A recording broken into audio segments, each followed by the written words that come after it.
One of the big problems I have with this book is that it doesn't seem to understand that its job is to be a source material for a campaign setting. It's supposed to inspire ideas, and it really doesn't do that. The other thing it's meant to do is it's meant to introduce new classes, new races, new backgrounds, more depth to our games. So I'm going to talk about these two elements. Well, actually, tell you what, let's start going through the first few chapters. The first chapter begins with a picture of a map, and then it talks about places on that map. And it's really just a couple of paragraphs about each place. For example, Dambrath, situated on a warm plain on the shore of the Great Sea. A lot of these are blasted near this is a different one. Elfharrow are blasted near desert north and east of the North Wall Mountain bordering Halrua. And so some of these very brief descriptions are given over to where they are on the map. Well, why didn't they just make the map clear enough to see? Because, seriously, I can't make out this shit. It's, even when I've just seen what the chroma key's doing to the picture of the map. That's sorry. There's another one there. You get the idea. Half the places they talk about don't appear to be on here, and when they're giving you these, there's just a paragraph or sometimes two paragraphs about each place. But some of that's given over to describing where it is, and it doesn't even seem to be on the two map references they've given you. What's the fucking point? I mean, seriously, just draw a map with enough detail so we can see the places, then you don't have to describe where they are. Then the writing on the map's big enough, we can then go and look up what that place is. And then as it's going through, it's talking about all these places in the world at different points in time. And that gets really confusing. So as somebody coming into this I didn't know anything about the Forgotten Realms particularly. I played the beginning of Baldur's Gate, got as far as the city, and then stopped playing, in the computer game Baldur's Gate. I've probably come across a few other Forgotten Realms things over the years, but I've never, I haven't gotten into Forgotten Realms before, so I'm coming at this from the perspective of somebody who's expecting to learn what the Forgotten Realms is, but it's giving me this patchy bits of, alright, so this place is like that. Oh, but that was between the Sundering and the Spell Plague, so what's it like now? Don't know. It's patchy and all over the place and very hard to follow. And one of the reasons for that is it just doesn't go into detail about any place at all in this first chapter. There is a brief summary, and that's okay to have a reference like that, but why is it the first chapter? It's like the person who wrote the book didn't understand that reference material would, be at the back maybe. Get me hooked into the world, give me a hook, give me something to swallow. Then the second part of the first chapter starts talking about the gods of the world, and all of a sudden they start writing a lot more. So for each god, and there's a whole freaking page, this is just the human gods. For each god there's a lot more, there's several paragraphs. I just imagine them sitting there with a religious hard-on going as they wrote about these different gods. And I kind of have a problem with that, because there's so many, much like the locations, there's just so many, it just becomes noise. You can't remember all of these. If I'm going to use this world setting, then apparently people should, call out to certain gods under certain situations. And this is the one single pantheon. This long list of this entire page listing gods is one pantheon, and I've always had a problem with the way D&D handles gods and good and evil, in that it has a very Christian view on good and evil. Like, there is a good and there is an evil. Now that's okay in a hack and slash type game, but when you want to give depth to a world, you've got to do away with that linear concept, or if not do away with it, at least it's a bit more complicated than that. The reason is, a classic example is politics. there are people who believe in the left wing and people who believe in the right wing. Put that into some national context. In America, that would be there are Democrats, there are Republicans. In Britain, there are people who think Jeremy Corbyn is a breath of fresh air and on the left wing, and then there's people who like the pig fucking Cameron. Well, okay, he didn't actually fuck a pig. He fucked the face of a dead pig. Allegedly. I should add allegedly. Whichever side of the political spectrum you're on, you believe you're on the right side. That, you know, people who believe in the Republican Party and what it stands for believe they're correct. Much like people who believe the Democrat Party, they believe that they're correct, that, you know, their ideals are right. So there's no such thing as an evil religion. There's just different perspectives of what lawful good is. You know, evil is somebody who fails to follow the tenets of their religion. The fact that the religion has different tenets and different beliefs to another religion is what makes that other religion, you know, evil from the perspective of another religion. You know, I kind of hate alignment in D&D. I think it serves no real purpose. I think in some ways it simplifies the way characters act. You know, there's a neutral god of war called Tempest. Well, that's not confusing with the Tempest god, is it? No, I mean, what's the point of all of these gods? There's simply too many to remember. You know, because there's another god of war, there's a lawful good one, there's probably a lawful evil one. There's a lawful good, there's two lawful good gods of war under this pantheon. No doubt there's another god of war in it. Yeah, there's a lawful neutral god of war. There's a lawful evil god of war. If you didn't have that many ideas for gods, why did you write so many? Why? And that's just the human pantheon. Because for some reason, the person who wrote this world setting thought that religions are not in any way geographic. They seem to be thinking it's a racial thing. So there's a dwarven pantheon, there's an elven pantheon, there's a halfling pantheon and a drow pantheon. There's a gnomish pantheon and there's an orc pantheon. What the fuck? But then again, these are people that, you know, whoever wrote this also thought that humans live in neat cities and then elves live in neat cities and they will tell each other to fuck off. Nobody migrates for economic reasons, do they? It's an ill-conceived, unrealistic concept of what civilizations are. But if we overlook the failings of the imagination and go to the second chapter, we are sadly again disappointed. Chapter 2 starts talking about the world in a little more detail. I would argue they should have probably opened with a chapter that was more similar to this. And it goes into more detail about some of the bigger locations, the cities and so forth. So this is the Baldur's Gate description. It starts here. That's sort of the synopsis of the city itself. Then it talks a little bit about the upper city, a little bit about the lower city, and a little bit about outside the city. So, you know, 3 paragraphs on each, quite long paragraphs in this book. And then there's a map of the city, and as you can see, they've fallen into the trap of thinking that city walls means that's the edge of the city and anything beyond it is barren, and in this case, literally empty. Because all cities are like that, aren't they? A city is a collection of villages that have grown into each other. That's what cities are. So,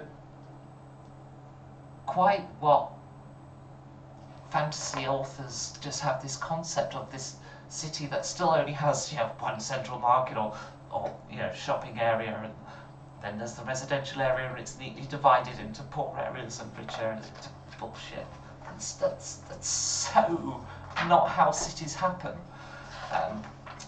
But my biggest issue, even if I overlook the beginner mistakes of world building, my biggest issue is that there isn't enough detail here to inspire any ideas. It talks about the city in very vague, big picture terms. There's there's nothing specific. And that might sound like an easy criticism to make. So let me give you an example of a book that does it well. Corporation. And as you go through this, that's a almost heavy section, but as you go through sort of any of the kind of background sections where they're talking about stuff, very frequently, as you go through this book, there'll be little snippets of ideas for plots. And then there's just this bit of creative writing that just, give you touches of the world to inspire ideas. This is a sci-fi game, but here we've got this sort of little timeline of a log, as it were, a recorded log, a transcript of an operation of some kind that went wrong, and you get ideas from that. Here we're talking about, or it's talking about, the people in this particular location. It talks about a couple of actual people, 3 of them here, key people on that location. And then here, look, we've got a summary of plot ideas. There are 15 plot ideas on this page. Just read one out. Savage bios have escaped from Tegera into other sections of Miller Ure. If I read the section, I probably know what I do vaguely know what the bio is, but a team has been lost in the depths of Infernus, and Division must extract them despite the combat bios there. Little ideas that can spawn into bigger ideas, full of creative ideas that will drive adventure. This is big picture stuff. There's no detail in any of this.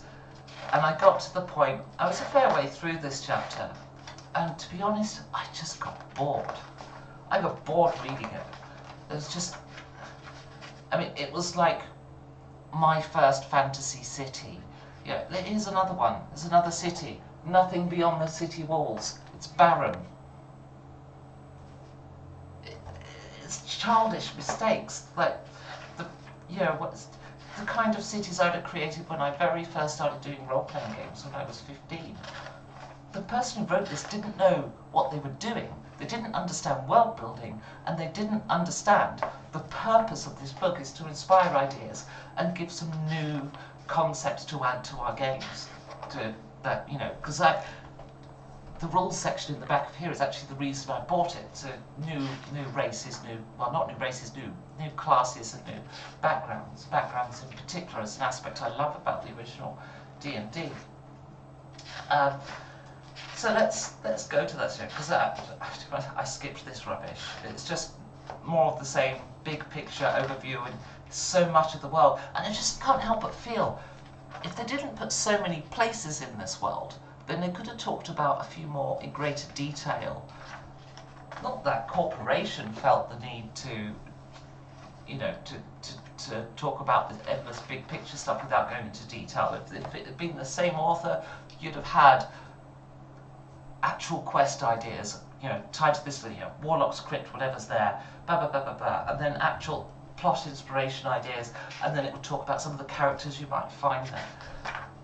There's none of that. Oh look, it's another walled city with nothing beyond the city walls. Fucking idiots. Chapter 3, Races of the Realms. So, I knew there wasn't going to be any new races, but what I thought I was getting from the contents I looked at before I bought it was new sub-races. So, we've got here Shield Dwarves. I thought we'll get some new concept dwarves. Here's the Shield Dwarf section. There's a couple of paragraphs, and it says, use the stats from the Mountain Dwarf in the Player's Handbook. Gold Dwarves. Oh, that's just a Hill Dwarf, I think it was. Or something of the sort. Even the little green inset box here is just, well, you could play from one of the clans of the north. But there's no rule section there, Even the Duragar, which was, a new playable race, that's how much rules you get, in terms of this is new, this little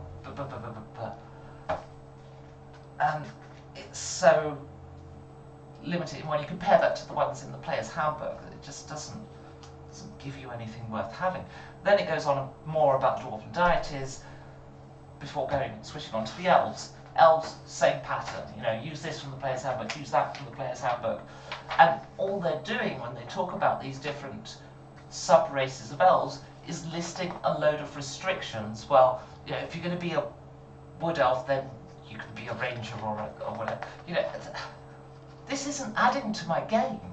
What are you bringing to my gaming table with this book? Fuck all. It's a pile of shite. And we already covered gods. Why does it talk about gods again? When I actually got to this section, I just got to the god bits again. I had to skip it. It's like, for fuck's sake, I spent several nights reading about the human gods. I just can't handle more talk about gods. Just put your religious hard-on down. And then we get to more races, exactly the same pattern.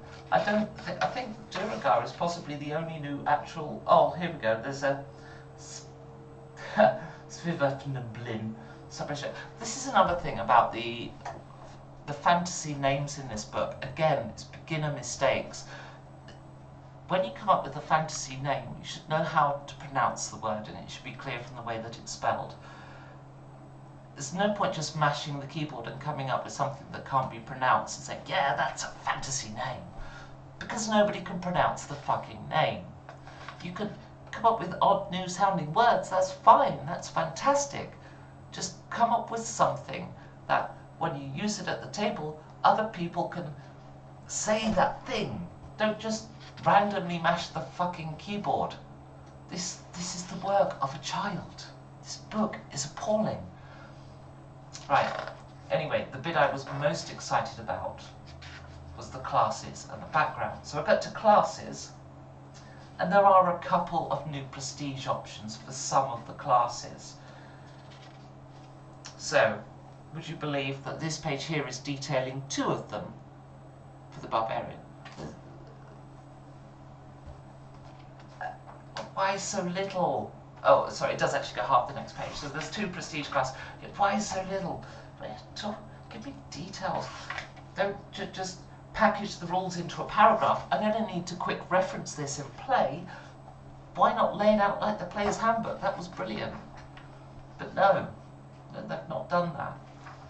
If I use this class in play, there is no quick reference. Bard College, complete disappointment. There's nothing new here at all. There was nothing. There is this group called the Harpers in the Forgotten Realms. Having read this book, most of it, I skipped some of it. I don't really know what the Harpers are. But apparently there's some colleges I go to. These are the colleges. There's no new rules, just use stats from the player's handbook. Clerics, again, disappointment. Druids, I'm playing a Druid in a campaign at the moment. What they've introduced to is just disappointment. There's nothing. Right, the circles of the Druids. Here's some limitations for you in this campaign world. That's it. It's just limitations. They haven't added new rules. They haven't expanded on the Druids. They've just said the Druids in this campaign world are mostly circle of whatever it was. Something. Unless you take the Druids from this region, in which case you can use circle of that. And if you're in this group of Druids, you can use circle of that. So it's like a long list of limitations, and that's it.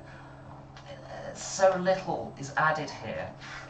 The Paladin, there's some oath spells mentioned. They're not new spells, I don't think. I believe they're existing spells. It's just a new prestige class that offers some different oath spells. Disappointment, the whole chapter. So, wizards and sorcerers, there are a few new spells. That many. That's it. 1, 2, 3, 4. 4 new spells. That's it. So I thought maybe backgrounds will salvage this book, because I love the backgrounds. I love rolling all the attributes. So there's the City Watch. Do you see what's missing? That section there, City Watch. What's missing? Tables to roll on. Why are they missing? I'll tell you why. I can just find it here. Because again, there's no quick reference. If you're doing this in play, you've got to read the paragraphs to find the bits. Somewhere in here, suggested characteristics. Use the tables for the soldier background in the player's handbook as the basis for your traits and motivations, modifying the entries when appropriate to suit your identity as a member of the City Watch. How fucking lazy is that? Use an existing table and then just change it in order to make it sound right, because what you get on that table won't be 100% appropriate. What? And it goes on like that. The whole thing's like that. There's just a few suggested traits here on a far traveller. That's it. It's just disappointment after disappointment. Everything they did in this was lazy and was childish. There is nothing in here that's usable. As somebody new to the Forgotten Realms, I still know fuck all about it. Even the bits I skipped, you know, if I just focus on the bits that I read, I know nothing about those areas. I don't know enough about Baldur's Gate to understand that city as it's intended. I just know it's a walled city with nothing on the outside. I don't know anything about the people. The only thing it really said was there's a couple of rich merchants living in the lower city, that a few people in the upper city should be put down, or, you know, knocked down a peg. That's really the only kind of inspiration I sort of got from it when I read that whole section of Baldur's Gate. The whole book suffers from whoever wrote it didn't understand what needed to be in the book, and they tried to cover so much, so they just didn't go into detail about anything. It's a complete failure. When they get to the classes and the backgrounds and the races, they just suffered from total apathy. There is no purpose, no benefit to owning this book if you're a D&D player. The one small group of people this might be useful for, if you already know about the Forgotten Realms, this might be a filler, a handy filler for someone who knows about Forgotten Realms but has a few blanks. There isn't even a good map. This page, actually, if I try to go to a camera with different settings, well, you can see more of it there, but sorry, the gen lock is set to green screen and map is just green. Half the places it introduces don't appear to be on the map. Some of the writing is terrible. I'll give you an example. There was a paragraph that began, some of these, comma, one of these. Is that some of or one of? I spotted a few grammatical errors. Not that many, but there are a few. So even the editing was lackluster. The art is not as good as the player's handbook. It's mostly maps, and they're not maps I could use in play, because a lot of them are pictures of city maps, and there's nothing beyond the city walls. What? It's an emptiness out there. Don't leave the city, it's a void. There's a few good pictures, but it's nowhere near as good as the art in the player's handbook. The whole thing was just a crushing disappointment. I can't slag this book off enough. I cannot even bring myself to read the rest of it. I would rather be the head of the dead pig that Cameron fucked than read this crap.